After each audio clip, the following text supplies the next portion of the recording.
Hello everyone. शाम सूरज को ढलना सिखाती है, शमा परवाने को जलना सिखाती है। आ गई फिर एक और शाम जो आपको नए लेखकों से रूबरू करवाती है। I am Deepali Gupta and you are watching शनिवार की शाम लेखक के नाम। This is where you meet different authors of Indira publishing house. So today we have mister Nishant Kumar ji with us, जो कि बंसल न्यूज के सीनियर प्रोड्यूसर हैं। आपका बहुत नमस्कार बहुत मैम। स्वागत है सर। हाँ। नमस्कार मैम। नमस्ते सर।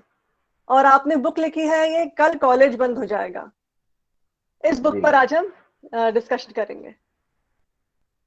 तो दर्शकों, मैं अब आपको ऑथर के बारे में बताना चाहूंगी कि निशांत कुमार जी दैनिक भास्कर, बंसल न्यूज मध्य प्रदेश और जी न्यूज छत्तीसगढ़ सहित कई जगह कार्य कर चुके हैं। निशांत जी माखनलाल चतुर्वेदी राष्ट्रीय पत्रकारिता विश्वविद्यालय से ब्रॉडकास्ट जर्नलिज्म से पोस्ट ग्रेजुएट है।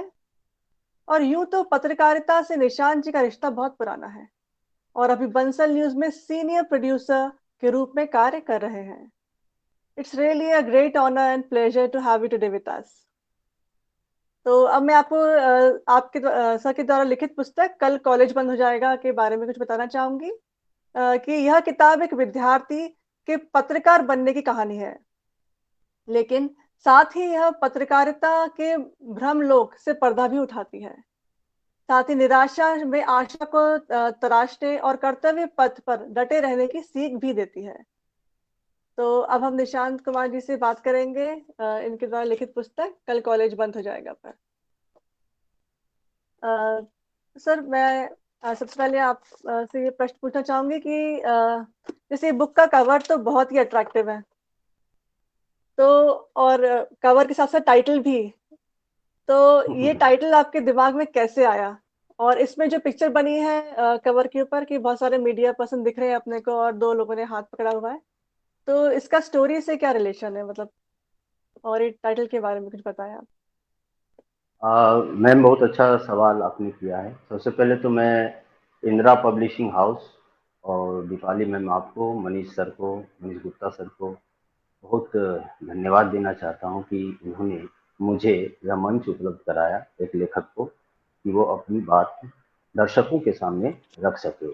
और उन दर्शकों का भी मैं बहुत आभार व्यक्त करना चाहता हूँ जो मुझे अभी सुन रहे हैं। तो मैं आपके बहुत ही अच्छे सवाल पे आता हूँ, जो आपने पहला सवाल मुझसे किया है कि इस किताब के कवर पेज का इसके कंटेंट से क्या कोई मेल है। तो बिल्कुल है, क्योंकि यह किताब जो है पत्रकारिता के कॉलेज लाइफ और प्रोफेशनल लाइफ दोनों को यह जो है दोनों को समाहित किए हुए है। इस किताब में दोनों को ओके। समाहित किया गया है। तो इसीलिए इसमें कुछ माइक्स दिखाए जा रहे हैं, और जो ये हाथ है इसमें, हम्म। ये इसमें एक युवा पत्रकार की लव स्टोरी है। ये एक महिला अच्छा। पत्रकार और एक हाँ। पुरुष पत्रकार है, दोनों कॉलेज में मिलते हैं। लेकिन आगे क्या होता है, तो ये किताब पढ़ने के बाद ही समझ में आएगा कि आगे क्या होता है। हाँ सर। और फीमेल कैरेक्टर इसमें क्यों जरूरी था, इसका भी हाँ। एक मकसद है कि इसमें फीमेल कैरेक्टर, अच्छा क्योंकि अच्छा। हाँ, पत्रकारिता पुरुषवादी नहीं रह गई है, उसमें महिलाएं भी हैं, काम हाँ करती हैं। सर। तो इसीलिए ये उसका प्रतीक भी है। ओके। और जहां तक इसके शीर्षक की बात है कि कल कॉलेज बंद हो जाएगा, तो हमने बहुत सोचा। पहले तो लिख तो लिए, एक बहुत बड़ा कंटेंट आ गया हमारे पास में, फिक्शन, बहुत हाँ अच्छी हाँ। स्टोरी लिख लिया। अब मैं ये सोचूं कि इसका नाम क्या होगा। हमने दो तीन बार पढ़ा उसको, मैंने खुद पढ़ा, फिर मैंने एक बार वाइफ को भी पढ़ाया कि पढ़ो, कहीं तुम्हारे दिमाग में कुछ आए तो बताओ। उसके दिमाग में भी कुछ नहीं आया। तो एक जो शब्द जो दिमाग में था वो था कॉलेज। तो मैंने कहा यार, कॉलेज एक दिमाग में ये वर्ड तो है कि कॉलेज है, कहानी तो यहीं से शुरू होती है। हालांकि है तो वो यूनिवर्सिटी कैंपस, लेकिन कोई ये नहीं बोलता कि मैं यूनिवर्सिटी जा रहा हूँ। हमारे जो हिंदी पट्टी में ज्यादातर लोग यही बोलते हैं कि बेटा कॉलेज गया है, बेटी कॉलेज गई है, या हम्म। मैं कॉलेज से होके आ रहा हूँ। उनका ये तो कॉमन वर्ड है, हर कोई जानता है। और एक्चुअली स्टोरी जो है ये भी यही है कि अ, कोई कॉलेज क्यों करता है और कॉलेज के बाद उसका क्या हो। तो इसीलिए ये टाइटल हमारे दिमाग में आया, और हम मैंने इसको फाइनल किया, कल कॉलेज बंद हो जाएगा। थोड़ा बड़ा ज़रूर है अच्छा। लेकिन अच्छा है। हाँ, नहीं से वाक़ई में बहुत अट्रैक्टिव है। हाँ। और टाइटल अट्रैक्टिव होने के साथ-साथ कि इसकी स्टोरी भी बहुत अच्छी लगी। लाइक जैसे मैं बहुत साल पहले चेतन भगत की बुक पढ़ रही थी, वन नाइट एट द जी। Call centre. तो वो जब पढ़ना शुरू करी तो लग रहा था और आगे भी पढ़ें और आगे भी पढ़ें, मतलब बहुत इंटरेस्टिंग लग रही थी।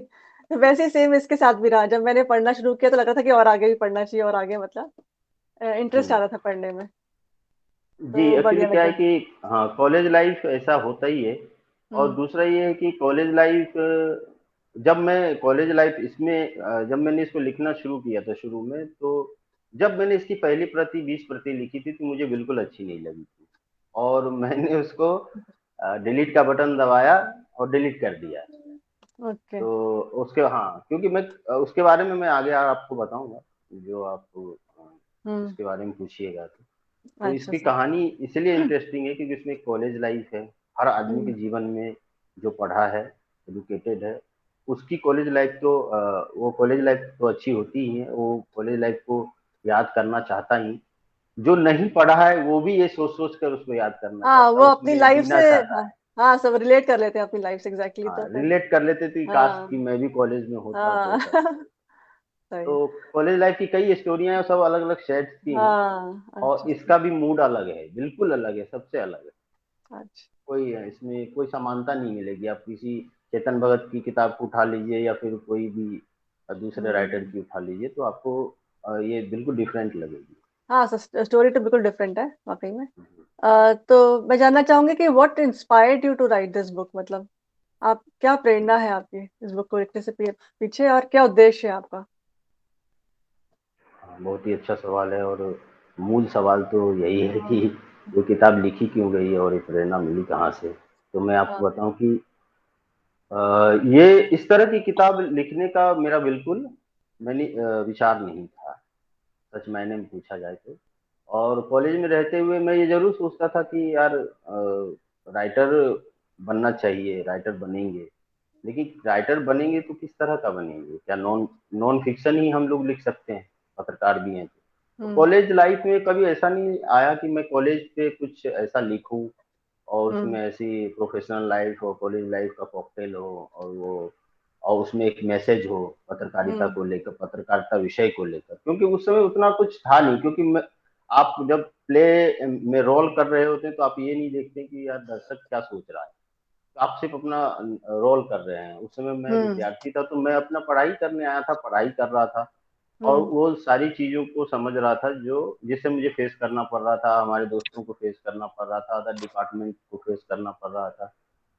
तो हम उस चीज़ को सिर्फ़ ऐसे ही करते चले जाते। जब मैं कॉलेज से पास आउट हो गया, ओके, तो जो बच्चे इंटर्नशिप के लिए आते थे, तो इंटर्नशिप के लिए जो बच्चे आते थे, तो उनकी कहानी भी उसी कैंपस से निकले हुए बच्चे की कहानी भी जो जो मेरे थॉट के इर्द-गिर्द जो था, समानता थी उसमें। तो एक दिन ऐसे ही मैं किताबें बहुत पढ़ता हूँ, तो अ, किताब अपना देख रहा था, तो उसमें एक डायरी थी रखी हुई। वो डायरी कभी मैंने एक सेमेस्टर जब मैं पढ़ता था तो एक सेमेस्टर पहले सेमेस्टर में मैंने लिखी थी कि आज अच्छा, क्लास में क्या हुआ। तो उसका एक निष्कर्ष टाइप का एक पन्ने में लिख लिया, आज क्लास में क्या हुआ, आज क्लास में क्या हुआ, और वो सिलसिला एक ही सेमेस्टर तक रहा, बाकी वो नहीं था। वो डायरी मुझे मिली, मैंने उस डायरी को पढ़ा तो मुझे ऐसा लगा कि यार आपको जो है सो मन में ऐसी भावना आई कि यार कुछ लिखा जाए। तो मैंने उस दिन बहुत जोश में 20 पेज लिख डाले। और जोश में तो लिख डाले मैंने 20 पेज। और कल होके मैंने पढ़ा, मुझे बहुत लगा कि यार मैंने गजब का लिख दिया होगा। पढ़ा तो मुझे बिल्कुल अच्छा नहीं लगा, तो मैंने डिलीट का बटन दबा दिया, वो डिलीट हो गया। और ये पहला इनिशियल विचार था, इनिशियल थॉट था, प्रथम विचार लिखने का इस किताब को लेकर। बाकी और अदर राइटर बनना और ये तो अलग कहानी है। तो फिर ये बहुत दिन तक दबा रहा। फिर मेरी शादी हो गई और संयोग से मैं रायपुर में था उस समय, तो अब मैं भोपाल आ गया। भोपाल आ गया तो ये जो लिखने वाली जो घटना है, ये वाइफ को मैंने बताई थी। तो एक दिन उसने छेड़ा कि बोली कि यार ऐसे तो बहुत से पत्रकार होते हैं और बहुत लंबी लंबी देते हैं कि मैं लिख सकता हूँ और ये कर सकता हूँ, आपने भी लिखा था, तो आप लिखते क्यों नहीं है, क्या हो गया आपकी क्रिएटिविटी?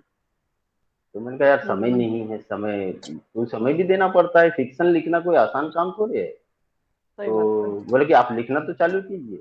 तो वो प्रेरणा कहीं ना कहीं मुझे मेरी वाइफ सुधा से ही मिला। हम्म और उसने जब भी मैं लिखने बैठता था तो वो मुझे डिस्टर्ब नहीं करती थी। वो समझ जाती, चाहे जितना भी जरूरी काम क्यों नहीं हो, तो वो समझ जाती थी। और वो उसने वो टाइम दिया लिखने का, वो जो समय है, हम्म समयदान, उसने अपना हम्म। समयदान दिया बहुत बढ़िया कि सर, हाँ, बहुत बढ़िया। हाँ, हाँ, हाँ। तो ये सही लिख है। गया। हाँ। और इसका मकसद है, लिखने का मकसद यही है कि मैं अक्सर जब कॉलेज लाइफ में था तो लाइब्रेरी में बहुत समय बिताता था। तो मैंने और हिंदी साहित्य मेरा बैकग्राउंड था, तो मैं अक्सर यही सोचता था कि यार हमको गांव समझना हो तो हम प्रेमचंद्र को पढ़ लेते हैं कि हर कोई गांव में पैदा नहीं होता, तो भाई ग्रामीण परिवेश के बारे में और कोई जानता नहीं, कोई कस्बा में पैदा होता है, कोई शहर में मेट्रो में पैदा होता है, तो उसको अगर गांव, भारत का गांव जानना हो तो वो प्रेमचंद को पढ़ता है। तो उसको मिल जाता है कि यार भारत का गांव इसी के इर्द गिर्द है।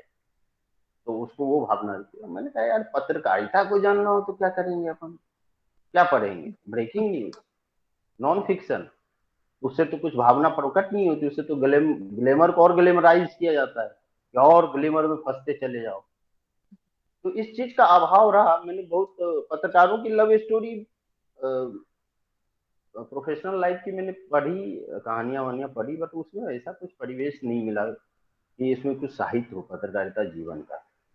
तो मैंने कहा कि पहली बात तो ये है कि पत्रकारिता जीवन का थोड़ा सा साहित्य जो है मैं शेयर करना चाहता हूँ कि आप ऐसे आते हैं, ऐसे पढ़ते हैं, ऐसा माहौल होता है, ऐसे नौकरी खोजते हैं, फिर नौकरी करते हैं, और फिर महिला पत्रकार के जीवन में क्या चुनौतियां होती हैं, शुरुआती डिजिटल मीडिया में क्या होता है, प्रिंट में क्या होता है। तो थोड़ा सा एक मैंने बताने की कोशिश की है इसमें। हम्म।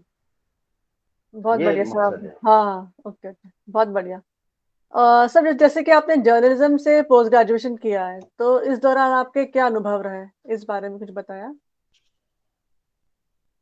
सच पूछिए तो मैं जब आया था तो माखनलाल की बात करें तो माखनलाल इस ये एक फिक्शन है, क्योंकि अब मैं हम्म जो बोल रहा हूँ वो तो फिक्शन नहीं है। तो हम्म मैं जब आया था तो वो उस समय जिस बिल्डिंग में शुरू हुआ था तो उसमें बस दो डिपार्टमेंट थे। तो वो एक फ्लोर जैसा बिल्डिंग है जिसमें ये शुरू हुआ था, और मैं पटना यूनिवर्सिटी जैसे बड़े कैंपस से आया था। तो पहले तो मैंने देखा तो मुझे लगा कि यार लगता है जैसे अपन गलत जगह आ गए। तो पहला इंप्रेशन तो यही था। मैंने घर फोन हाँ किया और माँ से बात की। मैं माँ से मैंने यही बोला कि यार मेरे को थोड़ा डाउट हो रहा है कि सब कुछ तो हुआ सही है, इंटरव्यू हाँ हुआ, सिलेक्शन हुआ, सब कुछ, पहले मैं क्लास रूम देख के मुझे मजा नहीं आया। हाँ क्लासरूम कैंपस देख के मुझे कुछ ऐसा कुछ वो नहीं हुआ, क्योंकि मैं बहुत बड़े कैंपस से आया था, देख के आया था, बहुत बड़ा मैदान, बहुत बड़ा कैंपस, और सामने हाँ। गंगा नदी और ये, तो वो दिमाग में चल रहा था। फिर मैंने अपने आप को समझाया कि यार ऐसा नहीं है कि हर जगह तुम्हें एक ही सीन मिले, तुम कहीं से आए हो तो वही चीज मिलेगा, तुम्हारे ये घर ही जैसा हर जगह घर होगा। तो फिर मैं हम्म समझ गया। और फिर जब मैं जब इसको शुरू किया तो मेरे मन में यही था कि मैं एक प्रोफेशनल कोर्स करूंगा और मैं नौकरी लूंगा, जैसा कि हर छात्र चाहता है। प्रोफेशनल कोर्स करने आया हूँ, मैं पत्रकार हम्म बनूंगा, मुझे यहाँ ट्रेनिंग मिलेगी, और मेरे अंदर जो हेजिटेशंस हैं, मेरे अंदर जो भाषाई दिक्कत है, या मैं न्यूज कैसे लिखूंगा, इलेक्ट्रॉनिक मीडिया में कैसे काम होता है, क्योंकि मैं इलेक्ट्रॉनिक मीडिया हम्म। का स्टूडेंट था, टीवी का स्टूडेंट था। ओके। तो मैं आया तो मुझे बस कुछ किताबी चीजें पढ़ने को मिली, और प्रैक्टिकल तो खैर 2 सेमेस्टर बीत गए करीब करीब, हाँ हाँ सर। उस तरह का प्रैक्टिकल नहीं मिला। तो मैंने ओके। कहा ये तो आधा डिप्लोमा तो हो ही गया, ये मतलब 2 साल में 1 साल निकल गया, तो ये तो बड़ा वो हो गया। लेकिन मैं थोड़ा सा थर्ड सेमेस्टर में जब गया तो मैं भाग्यशाली साबित हुआ। ओके। और हाँ, मुझे अपने ही डिपार्टमेंट का प्रोड्यूसर बनाया गया कि आप प्रोड्यूस कीजिए वीडियो अरे सबको वाह जोड़ सर, के। बहुत कोई बढ़िया। रिपोर्ट, मैंने सबको टास्क दिया कि आप रिपोर्टिंग कीजिए, आप कैमरा में बनिए। उसमें भी बहुत विरोध था कि यार मैं कैमरा क्यों बनूंगा, मैं कैमरामैन क्यों बनूंगा, अरे हाँ हाँ नहीं मैं रिपोर्टिंग करूंगा, मैं एंकरिंग करूंगा। हाँ हाँ, मैंने कहा देख, हाँ मैंने कहा मेरे अंदर भी बहुत सारे विचार, मैंने बहुत लोगों को समझाया कि मेरे अंदर भी बहुत विचार है, मैं भी एंकर बनना चाहता हूँ, लेकिन मैं प्रोड्यूसर हूँ, मैं एंकरिंग भी नहीं करूंगा, मैं रिपोर्टिंग भी नहीं करूंगा, मुझे वीडियो प्रोड्यूस करना है। तो बस एक काम, मैंने कहा बस एक बार हो जाने दो, और मैंने वो काम करके दिखाया। और ये बहुत दिनों बाद उस कैंपस में हुआ था, ये काम मैंने करके दिखाया, वीडियो प्रोड्यूस अच्छा, हुआ चाहे जैसे भी हुआ। वो हाँ मैंने एक पूरा वीडियो रील प्रोड्यूस किया जिसमें अलग अलग रिपोर्टर थे, अलग अलग कहानियां थी, एक एंकर हाँ। भी था, स्टूडियो खुलवाया, काम अच्छा, करवाया, रात भर जग जग के किया, और उसको मैंने प्रैक्टिकली अनुभव किया। तो ये मेरी हाँ, कॉलेज लाइफ की सबसे बड़ी अचीवमेंट। बहुत बढ़िया सर, बहुत अच्छा अचीवमेंट है सर, ये भी और बहुत बड़ी बात है, सब हाँ लोगों को मिला हाँ के, हाँ। सबके विचारों को मिला के कुछ प्रोड्यूस करा आपने, और दूसरा सबकी ये सहमति था, से। हाँ, हाँ, और दूसरा ये था कि मुझे दो तीन अच्छे शिक्षक का भी अनुभव रहा। अच्छा, और जैसा कि मैं नाम लेना चाहूँगा कि यहाँ पे, क्योंकि देवव्रत सिंह सर से मेरी जब मुलाकात हुई, तो मुझे ये लगा कि नहीं, टीवी पढ़ाने वाला अगर कोई शिक्षक है तो वो देवव्रत सिंह जैसा ही होना चाहिए। क्योंकि उनकी क्लास करने के बाद मैंने आज तक प्राइवेट में या कभी ऐसा नहीं लगा कि मैं उनके केबिन में जाके पूछूं कि सर मुझे ये पूछना था, ये था। हम्म, उनकी उनका क्लास ही अपने आप में परफेक्ट था, पूरा वो पूरी चीज बता देते थे, और ऐसे बताते थे जैसे लगता था कि प्रैक्टिकल है, चीजें प्रैक्टिकल हो रही, वो हाँ प्रैक्टिकल जैसा हाँ, करा देते थे। हालांकि उनके अच्छा, हाथ में बहुत कुछ नहीं था, लेकिन वो जितना भी था उसका वो 100% से ज्यादा अपने छात्रों को देते थे। हम्म। और बाकी का जो थोड़ा बहुत बचता था, तो मैं थोड़ा सा किताबखोर आदमी था, तो लाइब्रेरी में बैठ जाता था। तो ओके, क्योंकि लाइब्रेरी से हो जाती थी चीजें। हम्म, तो उनसे भी मुझे बहुत प्रेरणा मिली। ऐसे ही महावीर सर थे, बहुत अच्छे सर थे। फिर बाद अच्छा, में आलोक चटर्जी सर से मेरी मुलाकात हुई, जिनमें अलग हम्म, अनुभव मिला मुझे। हाँ, और अदर डिपार्टमेंट की बात करें तो दूसरे डिपार्टमेंट पीपी सिंह जैसे बहुत ही अच्छे शिक्षक थे, जो कि हम्म, हमारे ही नहीं बहुत से लोगों के आदर्श हैं। हाँ, सर तो पीपी सिंह जी की ऐसा बुक हमने पब्लिश भी करी है, एक बुक हाँ है। मैम, हाँ हाँ पर्यटन करके एक बुक है, हाँ पर्यटन लेखन। हाँ, पर्यटन लेकर, हाँ, right। तो वो किताब मैंने भी पढ़ी है, अच्छी किताब है। हम्म, तो इस तरह का कुछ अनुभव था मैम मेरे। हाँ, और भी हैं बढ़िया बातें, बहुत सारी बढ़िया। हैं। ओके, तो अब मैं आपकी बुक की स्टोरी के बारे में थोड़ा जानना चाहूंगी, कि आपने जो बुक लिखी है उसके बारे में बताएं कुछ। जी, बहुत ही अच्छा ये भी सवाल है कि बुक की स्टोरी क्या है। हाँ, थोड़ा बहुत दरअसल जैसे, क्या है, हाँ हाँ, हाँ जी जी मैम, नहीं थोड़ा कुछ शॉर्ट में पूछ रहे हैं? बताइए, मतलब कंप्लीट स्टोरी नहीं, थोड़े शॉर्ट में हाँ, शॉर्ट्स थोड़ा। में नहीं बताऊंगा। ये जो हाँ मैंने इंदिरा पब्लिकेशन को सिनॉप्सिस भेजा था वो वैसा ही कुछ बताता हूँ मैं, हाँ, कि थोड़ा उनको सस्पेंस होना पसंद आई चाहिए ना। तो, हाँ हाँ, उनको पसंद आई थी, और तो हमारे जो दर्शक सुन रहे हैं इतना समय निकाल के, और तो उनको भी पसंद आया और वो भी पढ़ें किताब को। और ये किताब बिल्कुल पढ़ें, और आपको साहित्य तो पढ़ने को मिलेगा ही, एक अच्छी स्टोरी मिलेगी, एक नई स्टोरी पढ़ने को मिलेगी। तो मैं बताना चाह रहा हूँ इसके बारे में कि ये कहानी है एक उस युवा की जो पत्रकारिता में अपना करियर बनाना चाहता है।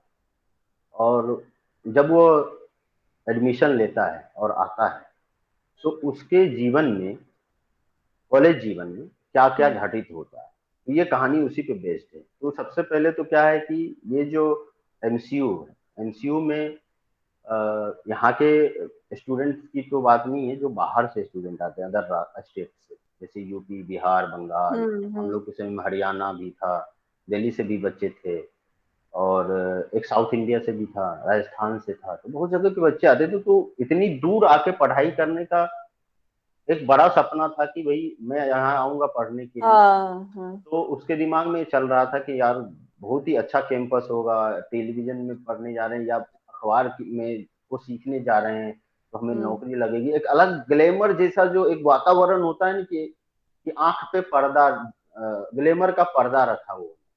तो हम लोग के आंख पे पर्दा था रखा हुआ, और उस समय ऐसा चिपका हुआ था, वही चश्मा था, उसी से हम लोग देखते थे हर चीज को। ऐसा लगता था जैसे नहीं, आज तक से नीचे तो कोई बात ही नहीं हुई, या आज तक से नीचे कोई बात नहीं होगी। और बहुत सारे लोग गए भी, अच्छे चैनल में काम भी कर रहे हैं।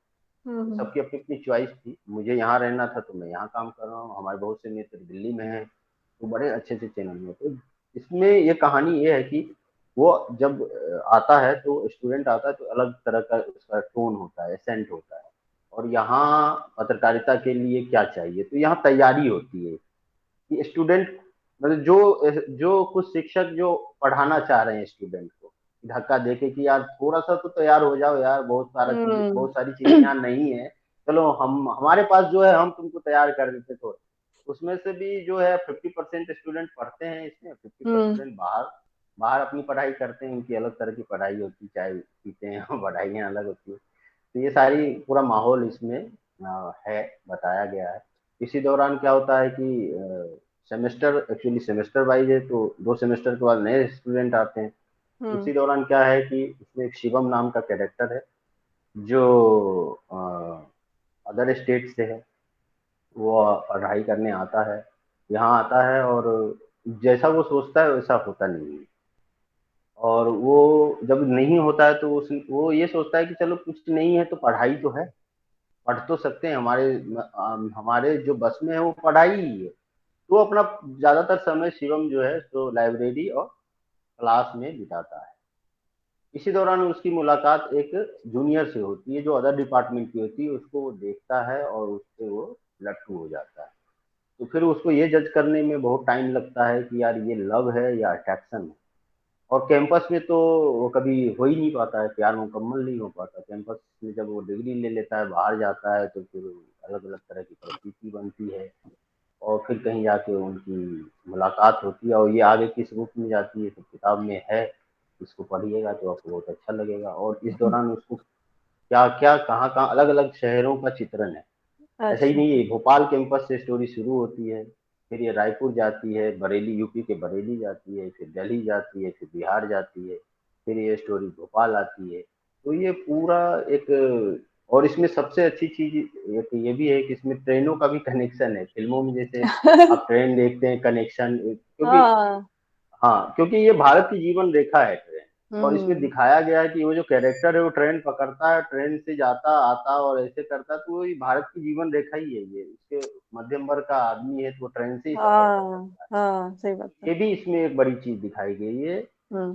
तो इस तरह की है इसमें स्टोरी। और दूसरी इसमें है कि ये जो युवा हैं जो पढ़ रहे हैं, उनको एक नौकरी की चिंता है, नौकरी की चिंता है, और उनको लगता पहले सेमेस्टर में तो कुछ फील नहीं आता, पहले सेमेस्टर में तो ये लगता है कि यार नौकरी वोकरी तो है, कोई दिक्कत नहीं।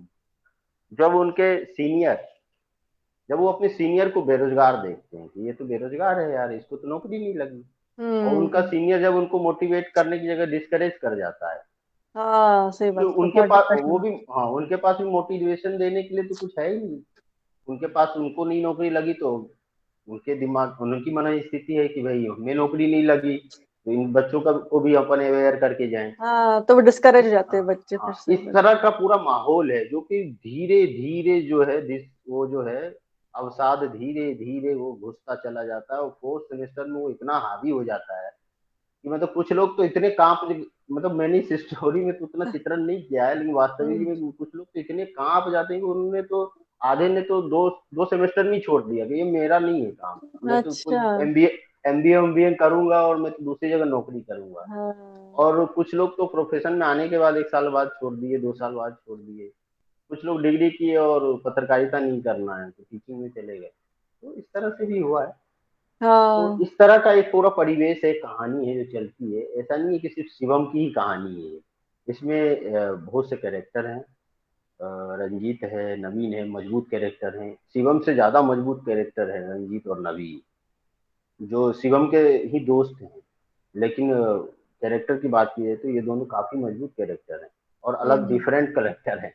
अच्छा। और इसी तरीके से जब आप जब प्रोफेशनल लाइफ इसमें एक चैप्टर है कि रायपुर जब वो जाते हैं ये लोग कैंपस हाँ। सिलेक्शन के बाद, तो वहाँ हम्म।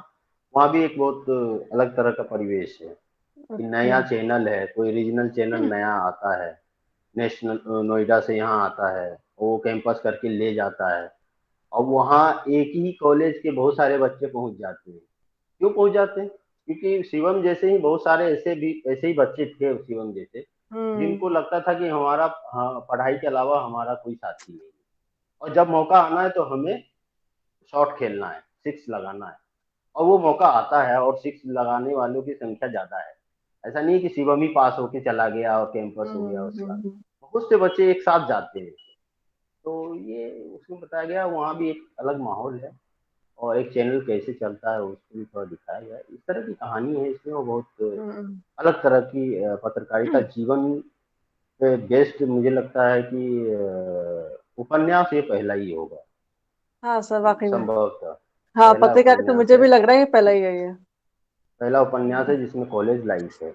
हाँ, बढ़िया। तो सर, क्या आपको लेखन का शौक मतलब क्या बचपन से था, या कब आपको लिखने का शौक आया?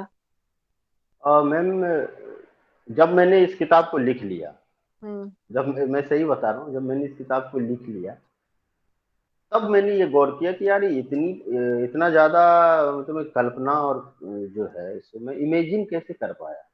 हम्म। अगर कुछ तो कहीं तो बीज गिरा होगा, कहीं तो बीज हम्म। जला होगा।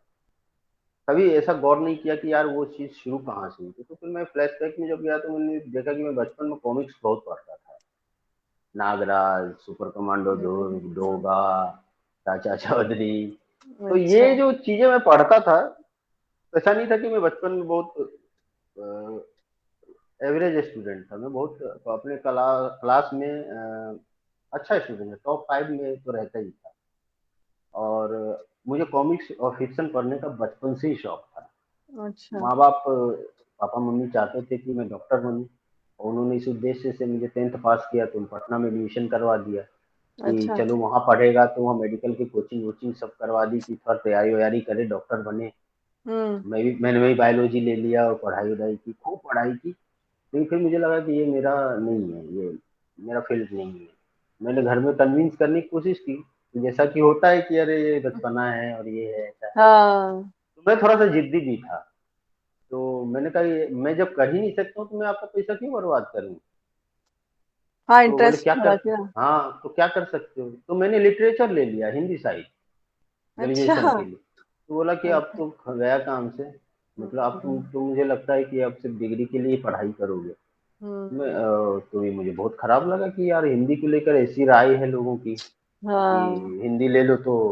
हालांकि पापा मम्मी ने कभी नहीं कहा, हाँ। जैसे जो हाँ, रिलेशन में लोग थे उनका कहना था कि यार कोई मेडिकल की तैयारी करने गया और एकदम बच्चा हिंदी ले देखो ले वो तो ले, हिंदी हाँ। ले लिया अचानक से। पता नहीं उसको कैसे शौक चढ़ गया और ऐसा था। हाँ, इसके पीछे बिल्कुल। रीजन यही था कि मुझे फिक्शन बहुत पसंद था, और जो हिंदी की किताबें रहती थी वो मैं कहानी वहानी में ऐसे उसमें छांट छांट के पढ़ लेता था। कहानी अच्छा। कविता सब पढ़ के रख देता था। व्याकरण थोड़ा सा नहीं हम्म। पढ़ता था, व्याकरण में अच्छा। इतनी रुचि नहीं थी। हाँ। जब मैंने हिंदी साहित्य लिया और जब मैंने वाकई में साहित्य पढ़ना चालू किया, तब मुझे लगा कि नहीं यार, ये हिंदी ही है जो हम्म। मेरा करियर है, और हिंदी ही मेरा जो मेरी चाहत थी अंदर दबी हुई वो है। हालांकि अच्छा। मैंने उस समय लेखन के बारे में कुछ नहीं किया था, मैं लेखन करूंगा, तो फिर मैंने उसको यूपीएससी स्तर पर पढ़ाई चालू की कि मैं एक यूपीएससी के पूरा सिलेबस जो होता है हिंदी का, मैंने यूपीएससी की तैयारी नहीं की। मैंने कहा कि इसको पढ़ेंगे तो हम यूपीएससी लेवल तक का पूरा पढ़ जाएंगे कि अच्छा। क्या है हिंदी। हाँ। तो जब हाँ। मैंने इसको हिंदी पढ़ी, और हिंदी पत्रकारिता में आने की प्रेरणा भी हिंदी में ही थी, क्योंकि मुझे जब मैं पढ़ रहा था तो उसमें स्वतंत्रता संग्राम में पत्रकारों की भूमिका, और गांधी, महात्मा गांधी स्वयं, महात्मा गांधी पत्रकार के भूमिका में रह चुके थे। तो मुझे हाँ। बहुत उस समय ऐसा इसके बारे में एक जो राय थी इसकी बहुत अच्छी बनी कि नहीं यार, मैं पत्रकारिता कम से कम पत्रकार बनते हुए मैं कुछ तैयारी करूंगा। हम्म। तो फिर मैंने माखनलाल को चुना और यहाँ मैं आया। और फिर माखनलाल में जब टेस्ट होता है तो उसमें तो ये सब चीजें रहती है कि आपको कोई सिचुएशन दिया हुआ था कि उस पर लिखिए हाँ। हाँ। और ऐसा कीजिए। तो वो मैंने लिखा, निबंध उबंध तो बचपन से लिखते ही हैं, तो उस तरह से लिखा। हाँ।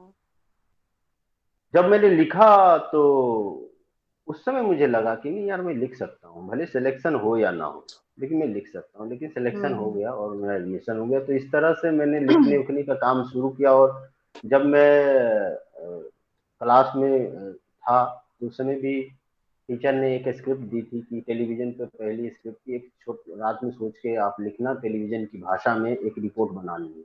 हम्म। तो वो मैंने जब लिखा तो अ, कल होके जब मैंने दिखाया तो उनको बहुत अच्छा लगा और उन्होंने बहुत तारीफ हम्म। की। इसमें शिवम की भी स्क्रिप्ट की तारीफ होती है, तो उसकी स्टोरी मेरी स्टोरी दोनों अलग है, अच्छा। मगर कुछ चीजें मिल सकती हैं, कुछ हाँ। चीजें मिल सकती हैं, ये संयोग है। अच्छा। ओके। हम्म। तो सर अभी क्या आप और भी कुछ बुक लिखने की प्लान कर रहे हैं? मतलब फ्यूचर में क्या कोई आपकी लिखी कविताएं या कुछ कहानी और पढ़ने को मिलेंगी दर्शकों को? जी बिल्कुल मैम, मैंने सोचा तो था कि ये किताब हो सकता है कि मैं लिख तो रहा हूँ, अब हम्म। छप गई है और क्या पता मैं लिख पाऊंगा या नहीं लिख पाऊँ, लेकिन जब मैंने इस किताब को लिखना शुरू किया था तभी मुझे लग गया था कि नहीं, पत्रकारिता सब्जेक्ट पे और लिखा जा सकता है। हाँ हाँ। और इसमें मैं लिख रहा हूँ और एक स्टूडेंट लाइफ में मैंने नॉवेल एक अधूरी लिखी, मतलब कच्ची पक्की जैसी स्क्रिप्ट उसकी रखी है। हम्म। और वो स्टूडेंट लाइफ पे पत्रकारिता विषय नहीं है, वो एक अलग विषय पे है, लेकिन वो है स्टूडेंट लाइफ पे, वो बहुत ही अच्छी स्टोरी है। वो अच्छा। किताब तो बाद में आएगी, लेकिन उससे पहले मैं चाहता हूँ कि कहानियों का एक संग्रह पत्रकारिता जीवन पे और वो प्रोफेशनल लाइफ पे मैंने शुरू हम्म। कर दी है, वो बहुत जल्दी पढ़ने को मिलेगी और ये बहुत ही मजेदार और अलग तरह की होगी। चलिए बढ़िया सर, मैं आपका भी से बधाई देना चाहती हूँ आपकी नई बुक के लिए। थैंक और यू, मैं थैंक आशा यू, थैंक करती हूँ कि आप जल्दी से कंप्लीट करेंगे और फिर दर्शकों तक आपकी बुक मिले उनको पढ़ने को। यू जी। तो मैं ऐसी उम्मीद करती हूँ कि आप जल्दी लिखेंगे उसे और पब्लिश होगी फिर आपकी बुक के। और सर जैसे कि आपने बुक इंदिरा पब्लिशिंग हाउस से पब्लिश कराई है, तो आपका क्या अनुभव रहा इंदिरा पब्लिशिंग हाउस के साथ? इस बारे में बताएं आप कुछ। जी मैम, बहुत ही अच्छा सवाल है। और हम्म। इंदिरा पब्लिक पब्लिशिंग हाउस का नाम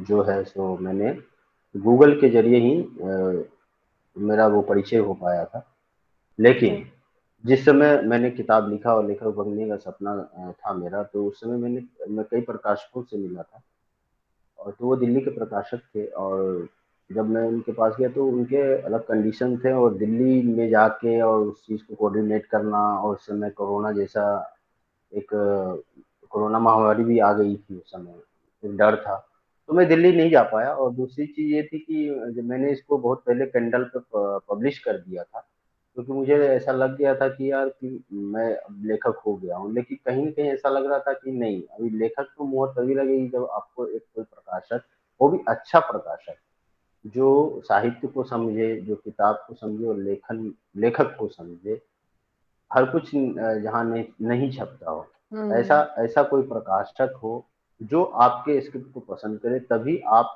वास्तविक में लेखक हो पाएंगे। हम्म। और मैं इंदिरा पब्लिशिंग हाउस का आपको शुक्रिया अदा करना चाहता हूँ कि उन्होंने मेरी जो स्क्रिप्ट है, सिनॉप्सिस जो मैंने भेजी थी, तो उनको पसंद आई और उन्होंने मुझे अवसर दिया और हम्म। किताब पब्लिश हुई। और ये पब्लिश इस तरह से हुई कि एक दिन मैं ऐसे ही घर में लॉकडाउन के समय में मैंने सर्च किया गूगल पे कि एमपी के अच्छे प्रकाशक हम्म। कोई हो जो भोपाल में मुझे मिल जाए, जाएं जिनसे बात हो जाए, हम्म। तो उसमें हाँ। इंदिरा पब्लिकेशन का नाम आ रहा था, तो क्लोज था वो, ऐसा लिखा हुआ, तो कोविड की वजह से क्लोज था। तो उस समय तो मैंने उसमें से नंबर वंबर ले लिया था, फिर थोड़ा सा लॉकडाउन में ढील मिला, तो फिर मैंने फोन लगाया था। फोन लगाया था तो मेरी बात हुई थी, बात हुई और उसके बाद सिनॉप्सिस भेजा मैंने, और उन्होंने बोला कि हम सिनॉप्सिस पढ़ने के बाद आपको इंटर बताएंगे कि क्या छप सकती है कि नहीं। लेकिन वाकई में मानना पड़ेगा कि उन्होंने ये अवसर दिया मुझे और उनको अच्छी लगी। और मेरा जो एक्सपीरियंस है बहुत ही अच्छा था, क्योंकि क्योंकि नए लेखक को मौका देना भी एक रिस्क है, बहुत बड़ा रिस्क है कि भाई आप उसको मौका दे रहे हैं। और उन्होंने मुझ पे भरोसा किया और उन्होंने मुझ में ऐसा कुछ देखा, और आज मैं कह सकता हूँ कि नहीं, वाकई में ने जो लेखक बनने का सपना देखा था उसको इंदिरा पब्लिशिंग हाउस ने पूरा किया। इसके लिए बहुत बहुत शुक्रिया। हम्म। हाँ, थैंक यू सर। और मैं आशा करती हूँ कि आपके द्वारा लिखित ये पुस्तक रीडर्स को जरूर पसंद आएगी और जल्द ही बेस्ट सेलिंग लिस्ट में शामिल होगी। दर्शकों में जी मैम, बताना थैंक यू। चाहूंगी कि या सर मैं दर्शकों को बताना चाहूंगी कि ये बुक कल कॉलेज बंद हो जाएगा, फ्लिपकार्ट एंड अमेजोन दोनों पर अवेलेबल है। एंड भोपाल में लैंडमार्क द बुक स्टोर से आप इस बुक को ले सकते हैं। और for our latest updates regarding book launches, author discussions, do follow our page on Facebook. And if writing is your passion and you want to become a published author, तो आप हमें मेल करें अपनी स्क्रिप्ट promotions@indrapublishing.com पर। तो दर्शकों और मैं सर आप दोनों का बहुत बहुत धन्यवाद करना चाहती हूँ कि आप लोगों ने अपना कीमती वक्त निकाला और ऑनलाइन हुए आज हमारे साथ में। तो मिलते हैं नेक्स्ट सैटरडे फिर शनिवार की शाम लेखक के नाम कार्यक्रम में एक नए ऑथर के साथ। जब तक के लिए take care, stay home, stay safe. धन्यवाद आप जी सभी को। नमस्कार, सभी को नमस्कार। नमस्कार। जी सर। Thank you.